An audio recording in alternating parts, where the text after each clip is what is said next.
नमस्कार दोस्तों। आज हम बात करने वाले हैं सेविंग्स और इन्वेस्टमेंट के बेसिक्स के बारे में। जो ये मेरा वीडियो है, हम जानेंगे इसमें सेविंग्स क्या होती है, इन्वेस्टमेंट क्या होता है और दोनों में फ़र्क क्या है, और इसमें और कैसे हम इनका सही यूज़ करके अपना फाइनेंशियल फ्यूचर स्ट्रॉन्ग बना सकते हैं। तो यही आज मेरा मेन टॉपिक है वीडियो का। तो चलिए हम शुरू करते हैं। सबसे पहला सवाल, सेविंग क्या होता है? तो सेविंग का मतलब सीधा-सीधा आप मान के चलिए, आपने इनकम का एक हिस्सा जो फ्यूचर के लिए आप सेव करके रखते हैं। ये पैसा हम यूजुअली सेफ जगह रखते हैं जहाँ रिस्क बहुत कम होता है। सेविंग का जो मेन पर्पस होता है वो होता है शॉर्ट टर्म नीड के लिए। जैसे आपका हो गया इमरजेंसी फंड, छोटी परचेज या कोई रूटीन एक्सपेंस। पैसा हमेशा यहाँ पे ऐसी जगह पे रखा जाता है जो हाईली लिक्विडेट हो, जहाँ पे आप पैसा तुरंत निकाल सकें। इनका जो मैं कुछ एग्जांपल बता दूँ, जैसे आपका सेविंग बैंक अकाउंट हो गया, आपके बड़े घर पे रखा हुआ कैश हो गया, आपका रिकरिंग डिपॉजिट हो गया जो नॉर्मली इंसान करता है छोटे छोटे पैसे सेव करने के लिए, या फिक्स डिपॉजिट हो गया। वहीं पे इन्वेस्टमेंट क्या होता है? इन्वेस्टमेंट का मतलब होता है पैसा ऐसे एसेट में लगाना जो टाइम के साथ ग्रो कर सके। तो इसलिए इन्वेस्टमेंट हम करते हैं जो लॉन्ग टर्म में आपके एसेट, ऐसा एक आपने एसेट चूज़ किया हो जो लॉन्ग टर्म में आपका पैसा बढ़ा सके। ये थोड़ा सा हाई रिस्क के साथ आता है। सबसे ज़रूरी चीज़ इसमें ध्यान रखने वाली यही है कि इसमें रिस्क हमेशा हाई रहता है। ये जो एम किया जाता है इन्वेस्टमेंट गोल, जो इसका मेन गोल है वो है वेल्थ क्रिएशन। इन्वेस्टमेंट हम तभी करना शुरू करते हैं जब आपका जो व्यू है वो लॉन्ग टर्म हो प्लस वेल्थ क्रिएशन पे हो, और ये जैसे मैंने भी बताया लॉन्ग टर्म के लिए बेस्ट है। इसके बाद इसके कुछ एग्जाम्पल हो गए stock, mutual fund, real estate, gold bond type के। इसमें जो मेन डिफरेंस है मैं आपको बता दूं, सेविंग और इन्वेस्टमेंट दोनों ही ज़रूरी होते हैं, लेकिन दोनों अलग, एक दूसरे से अलग कैसे हैं ये सेविंग और ये इन्वेस्टमेंट, वो मैं आपको बता देता हूँ। इसमें जो रिस्क होता है सेविंग में वो एकदम ही कम के बराबर, क्योंकि इस पैसा आपका या तो घर पे रहेगा या तो आपके बैंक में रहेगा, तो वहाँ पे पैसा आपका ऑलमोस्ट सेफ ही रहता है। इन्वेस्टमेंट पे ऐसा नहीं है, डिपेंड करता है आप कौन से एसेट क्लास में अपना पैसा रखते हैं, उसके हिसाब से इसमें लो टू हाई रहता है। इसमें जो रिटर्न है आपका, देखिए सेविंग में एकदम जीरो है, मतलब लो ही मान के चलिए, क्योंकि इसमें 2.5 अगर मैं बैंक का ही बता दूँ तो 2.5% के हिसाब से बैंक आपको पे करता है सालाना। और इन्वेस्टमेंट में मॉडरेट रहता है, मिनिमम आप मान के चलिए 7% तो आपको मिल ही जाएगा, और डिपेंड करता है आपने कौन सा एसेट क्लास में डाला है, तो उस हिसाब से आपका हाई भी हो सकता है। लिक्विडेशन में ये बहुत आसानी होती है, क्योंकि पैसा घर वाला अगर आपके पास है तो घर का पैसा तो आप कभी भी यूज़ कर सकते हैं, और बैंक का रखा पैसा एटीएम से या बैंक में जाकर पैसा निकाल सकते हैं। और फिर आपका जो मेन आता है इन्वेस्टमेंट में, ये डिपेंड करता है आपने कौन सा एसेट क्लास में पैसा रखा हुआ है। उसके बाद जो इसका मेन पर्पस होता है, ये शॉर्ट टर्म गोल्स के लिए होते हैं, जैसे आपके इमरजेंसी फंड हो गया या छोटे मोटे खर्चे हो गए, और अगर आप वेल्थ बनाना चाहते हैं जैसे लॉन्ग टर्म गोल हो गया, तो उनके लिए आपका आता है इन्वेस्टमेंट। एग्जाम्पल के तौर पे जो मैंने आपको पहले बताया है, एफडी आरडी आपका सेविंग्स के हो गए, और स्टॉक या म्यूचुअल फंड हो गए आपके जो मिडिल क्लास आजकल बहुत करते हैं वो हो गए इन्वेस्टमेंट के। अगला आता है कि हमें सेविंग की ज़रूरत क्यों पड़ती है। सेविंग इसलिए ज़रूरी है क्योंकि इमरजेंसी कभी भी आ सकती है। अगर हमारे पास इमरजेंसी फंड होगा तो हम स्ट्रेस फ्री रहेंगे। इसलिए जो सेविंग का मेन पर्पज़ है इमरजेंसी फंड बनाना। उसके बाद आपका जो कभी मेडिकल खर्चे आ जाते हैं, अनएक्सपेक्टेड खर्चे जिसको बोलते हैं, उसके लिए सेविंग ज़रूरी होता है। और सबसे बड़ी बात, पीस ऑफ माइंड। आपके पास अगर पैसा है आपके बैंक अकाउंट में, आपके घर पे, तो आप एक पीस ऑफ माइंड लाइफ जी सकते हैं। और जो इसका मेन पर्पस होता है, छोटे मोटे वैकेशन, जैसे आप कहीं घूमना जाते हैं उसके लिए आप सेव कर रहे हैं पैसा, कोई गैजेट खरीदना है उसके लिए आप पैसा सेव कर रहे हैं, बच्चों की स्कूल की फीस देनी उसके लिए पैसा सेव कर रहे हैं, तो ये छोटे मोटे चीज़ों के लिए रहता है। वहीं जो इन्वेस्टमेंट होता है, इन्वेस्टमेंट इसलिए ज़रूरी है क्योंकि सेविंग से जो पैसा है वो आपका कभी ग्रो नहीं करता। इन्फ्लेशन की वजह से पैसा हमेशा लूज़ कर देता है अपनी वैल्यू। इन्वेस्टमेंट जो होता है वो इन्फ्लेशन को बीट कर सकता है लॉन्ग टर्म में। तो इसलिए जो इन्वेस्टमेंट होता है आपका, मेन उसका जो पर्पज़ है इन्वेस्टमेंट करने का, वो इन्फ्लेशन को बीट करने का, और ये हमेशा लॉन्ग टर्म में वेल्थ आपका बना के देगा। हमेशा आप याद रखिए इस चीज़ को। ये कुछ मेजर लाइफ गोल्स होते हैं, उनके लिए इन्वेस्टमेंट इंसान करता है, जैसे रिटायरमेंट के लिए, बच्चों की हायर एजुकेशन के लिए, कोई घर आप खरीदना चाहते हैं अभी से आप इन्वेस्टमेंट करना चाहते हैं उस पर, उसके लिए, और जो सबसे बड़ी चीज़ है फाइनेंशियल इंडिपेंडेंस अचीव करने के लिए। इसके बाद हम बात करते हैं बेनिफिट्स और ड्रॉबैक्स की। तो सेविंग के जो बेनिफिट्स हैं, इसमें जो सबसे बड़ा बेनिफिट है उसकी सेफ्टी। ये बहुत ही लो रिस्क होता है, आप सब जानते हैं। हाईली लिक्विडिटी होती है इसमें, क्योंकि पैसा आपके बैंक में या घर पे रहता है तो आप कभी भी जाके उसको निकाल सकते हैं। ये स्टेबल होता है, प्रेडिक्टेबल होता है।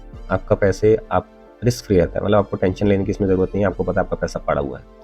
और एक ये फाइनेंशियल डिसिप्लिन मेंटेन रखता है कि अगर आप 500 रुपये पर मंथ सेव करते हैं मान लीजिए, तो ये एक डिसिप्लिन है कि आप कर रहे हैं, उसको बनाने के काम आता है। लेकिन इसके जो ड्रॉबैक है, जैसे इसका रिटर्न बहुत कम है, मतलब 2.5% अगर आपको बैंक दे रही है तो इन्फ्लेशन ही 6% है। 6% इन्फ्लेशन ही है जो आप उसको ही बीट नहीं कर पा रहे, तो इसलिए सेविंग कहीं काम नहीं आता लॉन्ग टर्म में। तो इसलिए लॉन्ग टर्म में देखिए आप इन्फ्लेशन बीट नहीं कर सकते। और over the period of time ये मनी इसमें आपका जो पड़ा है वो बहुत ही स्लो ग्रो करता है। आप हमेशा देखेंगे कि अगर 6 महीने में आपको पैसे की ज़रूरत है तब 500 रुपये की, जैसे 500 रुपये की ज़रूरत है आपको 6 महीने में, तो ठीक है, उसमें कोई दिक्कत नहीं। 500 रुपये की वैल्यू 6 महीने में उतनी कुछ घटने वाली नहीं है। लेकिन 6 साल बाद अगर आप बोलेंगे कि 500 रुपये ले और मुझे वही चीज़ जो मैंने 6 साल पहले खरीदी वो आपको कभी नहीं मिलने वाली। फिर आता है इन्वेस्टमेंट के जो बेनिफिट है। इन्वेस्टमेंट से हम हाई रिटर्न जो हमें हाई रिटर्न मिल सकता है, कंपाउंडिंग का बेनिफिट मिलता है, पैसा बनता है जिससे। और इसमें जो क्या बोलते हैं, इन्फ्लेशन बीट करने की सबसे ज़्यादा प्रोबेबिलिटी होती है। इन्फ्लेशन बीट करने के लिए ही हम जो है इन्वेस्टमेंट को यूज़ करते हैं। कंपाउंडिंग बेनिफिट तो मिलता ही, बताया मैंने आपको।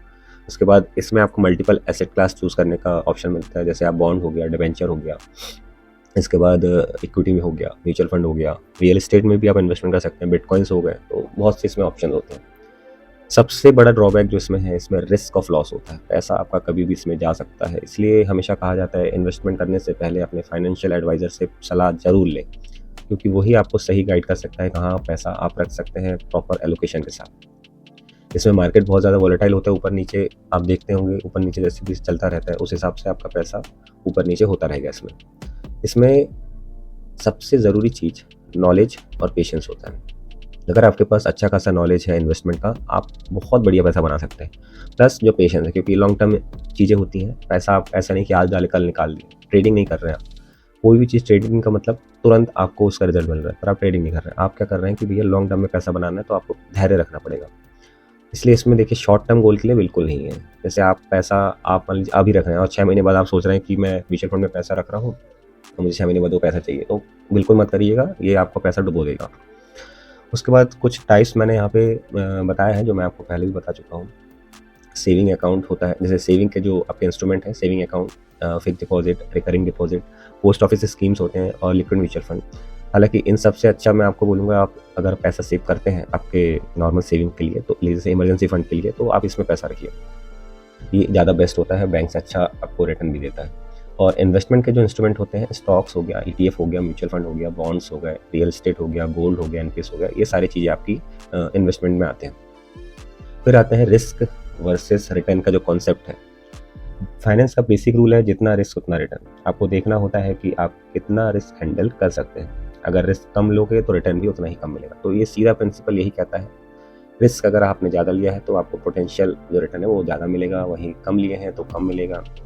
और अगर आपने इन दोनों को मिला के किया है हिसाब अपना, पैसों को कैसे प्रॉपरली एलोकेट करें, जैसे मान लीजिए यहाँ पे आपने कैश रखा हुआ है, यहाँ सोने में इन्वेस्ट किया है या म्यूचुअल फंड में किया हुआ है, यहाँ पे स्टॉक्स खरीदे हुए हैं, इस हिसाब से अगर आप अपना रिस्क मेंटेन करके चलेंगे तो आपका जो लॉन्ग टर्म में है पैसा बिल्कुल बनेगा।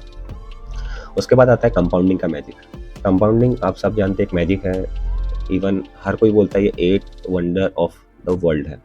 अगर आप 10-15 साल रोक सकते हैं, आपका पैसा एक्सपोनेंशियल स्पीड से ग्रो करेगा। इसका जो मेन पर्पस है, इसकी जो अर्निंग्स है वो री इन्वेस्ट होता है, आप सबको ये पता होगा।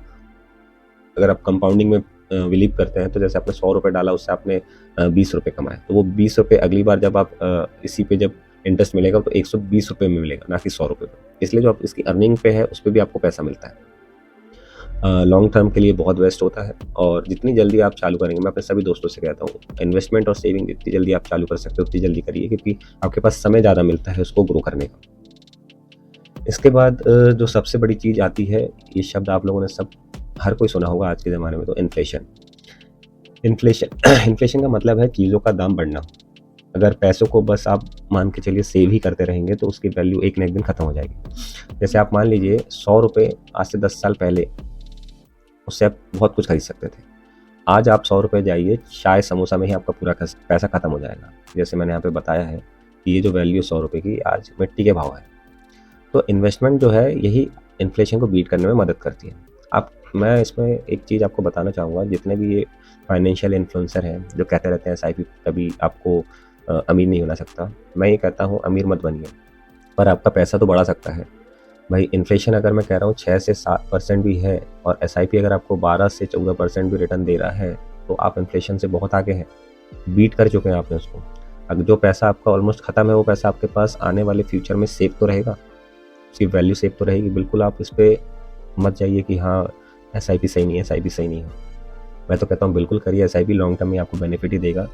किसी की बात सुनने की इसको ज़रूरत नहीं है। बस हाँ, आप अपना रिस्क मेंटेन करके चलिए, एक फाइनेंशियल एडवाइज़र की सलाह पे चलिए और हमेशा पैसों को सही जगह इन्वेस्ट करिए।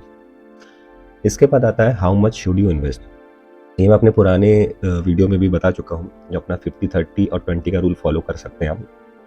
50% हो गया आपके नीड्स पे, 30% हो गया आपके वांट्स पे और 20% हो गया सेविंग और इन्वेस्टमेंट पे। लेकिन इसमें जो सबसे ज़रूरी चीज़ है मैं आपको बताऊँ, इमरजेंसी फंड। 3 चीज़ आप ज़रूर करिए अगर आप इन्वेस्टमेंट जर्नी शुरू कर रहे हैं। पहला, इमरजेंसी फंड बनाना। दूसरा, एक हेल्थ इंश्योरेंस लेना। और तीसरा, एक टर्म इंश्योरेंस लेना। ये 3 जरूर लीजिए, इसके बाद ही आप इन्वेस्टमेंट शुरू करिए।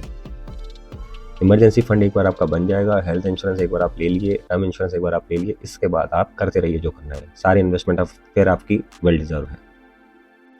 अगला आता है how much should you invest. तो ये सीधा सीधा है, अगर आपकी इनकम और गोल अच्छा है, लॉन्ग टर्म है, तो उस पर ये डिपेंड करता है मैक्सिमम कि आप कितना इन्वेस्ट करना चाहते हैं। अगर आपकी सैलरी का आप 30 से 40% भी बचा सकते हैं, मैं कहता हूँ बिल्कुल बचाइए। लॉन्ग टर्म में ये पैसा आप ही का है, लॉन्ग टर्म में ये पैसा आप ही का साथ देगा। उसके बाद जैसे जैसे आपका सैलरी बढ़ती है उस हिसाब से आप अपना पैसा बढ़ाते जाइए SIP में या इन्वेस्टमेंट में। और SIP एक ऐसा मिडिल क्लास के लिए टूल दे दिया गया है जिसका आप अच्छे से यूज़ कर सकते हैं लॉन्ग टर्म में पैसा बनाने के लिए। तो जितना हो सके इस पूरे रूल को फॉलो करिए, अपने पैसे का कम से कम 40% इन्वेस्ट करिए और हर सैलरी इंक्रीमेंट पे अपना इन्वेस्टमेंट बढ़ाइए और SIP को हमेशा कंटिन्यू रखिए, कभी इसको स्टॉप करने की ज़रूरत नहीं है। इसके बाद जो मेरा स्लाइड है नेक्स्ट, कि हमें कब क्या चूज़ करना चाहिए, ये मेरे छोटी छोटी चीज़ें हैं, मैं बता देता हूँ। सेविंग हमें तब लेना चाहिए जब हमारे गोल शॉर्ट टर्म होते हैं, जैसे इमरजेंसी फंड बनाना टाइप का। जब हमें इमरजेंसी फंड की ज़रूरत होती है या कोई सेफ्टी रहती है, सेफ्टी की ज़रूरत होती है, जैसे हमारे पैसे की सेफ्टी की, तब हमें सेविंग की ज़रूरत होती है। और इन्वेस्टमेंट की ज़रूरत हमें कब होती है, जैसे हमारा गोल लॉन्ग टर्म रहता है, हमारा हाई रिटर्न की तरफ ज़्यादा एम रहता है और थोड़ा बहुत रिस्क हम उसमें हैंडल कर सकते हैं। जैसे मार्केट थोड़ा गिर गया और आप पैनिक कर गए और आपने पैसा निकाल दिया, तब आपके लिए इन्वेस्टमेंट नहीं है। आप मार्केट गिर रहा है, आप SIP कंटिन्यू रखिए अपना, यहाँ पे भी वो पैसा एक्यूमुलेट करेगा उस वैल्यू पे, और फिर आप देखिए जब ये मार्केट बढ़ जाएगा तब आपका वैल्यू चेक करिए आप, वो मज़ा अलग ही है। इसकी जो समरी है सीधी सीधी वो है, जो सेविंग है वो आपको सेफ्टी देता है और इन्वेस्टमेंट है वो आपको ग्रोथ देगा। वो डिपेंड करता है आपके जो गोल्स हैं उसके ऊपर। इन दोनों का अच्छे से यूज़ करके आप एक अच्छा फाइनेंशियल फाउंडेशन बना सकते हैं अपना। और जो चीज़ मैं सभी दोस्तों से कहता हूँ, आप लोग से भी कह रहा हूँ, जितनी जल्दी हो सके उतनी जल्दी स्टार्ट करिए, उतनी जल्दी ही आपको इस कंपाउंडिंग का बेनिफिट समझ में आ जाएगा। Thank you. अगर आपके कोई और भी क्वेश्चन है इन्वेस्टमेंट से रिलेटेड या आप इन्वेस्टमेंट से रिलेटेड कोई प्लान शुरू करना चाहते हैं तो मुझे बताइए कमेंट करके। अगर ये वीडियो अच्छी लगी हो तो दोस्तों तक शेयर करिए। Thank you.